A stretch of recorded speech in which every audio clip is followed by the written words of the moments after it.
wasn't going to be going to Ipswich Town. He's actually going to be going to Fulham. And Fulham have submitted a deal sheet just in time to get this deal over the line. So they've got another couple of hours. So they've got the necessary signatures that they needed on that deal sheet, including Reece Nelson and one from each club. So Arsenal and Fulham now are working on a deal that will see Reece Nelson move from Arsenal to Fulham on a season-long loan and not from Arsenal to Ipswich, which was all the money it was going to happen as recently as an hour ago. But it just shows how things can change so quickly in a transfer window. And I know the window is now closed, but now Reece Nelson and his representatives are working, well, into the early hours now to make sure that this deal does get over the line and that he's a Fulham player for the rest of the season. So some disappointment then for Ipswich, though, because as you told me only an hour ago, that it was looking good. It was moving forward, that deal. Yeah, they were pretty confident that it was the direction of travel, that Reece Nelson was going to go and join Ipswich, and it would have rounded off a fantastic transfer window for Ipswich. I think you can still say it has been a really good transfer window for Ipswich anyway. This would have just been the icing on the cake. I think they did really want to bring in a forward player on deadline day. There was talk of Armando Broja.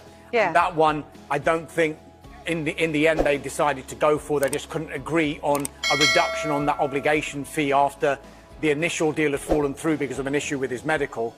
And so they focused on Reece Nelson, and I think there was a great deal of confidence that this one was going to happen, but for whatever reason, Fulham have come in and he's decided that that's where he wants to go, and now Arsenal and Fulham will be negotiating to get that one over the line. All right, brilliant. Thank you very much, Dharmesh. Or not.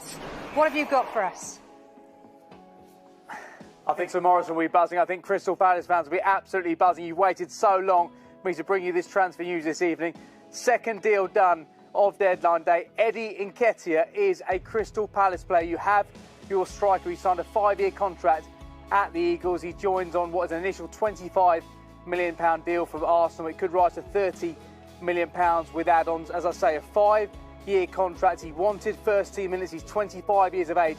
That's what he needs at this stage of his career. Nottingham Forest tried, Marseille tried, but he'll be playing his football this season at Selhurst Park. He's absolutely delighted to be a Crystal Palace player. Remember, Matt Turner, Trevor Challah, they could still be signed in the final few minutes of this transfer window. Maxence Lacroix, he's already joined as a Crystal Palace player. Mark Gay, he remains, the captain stays. This is looking like a really good deadline day for Crystal Palace.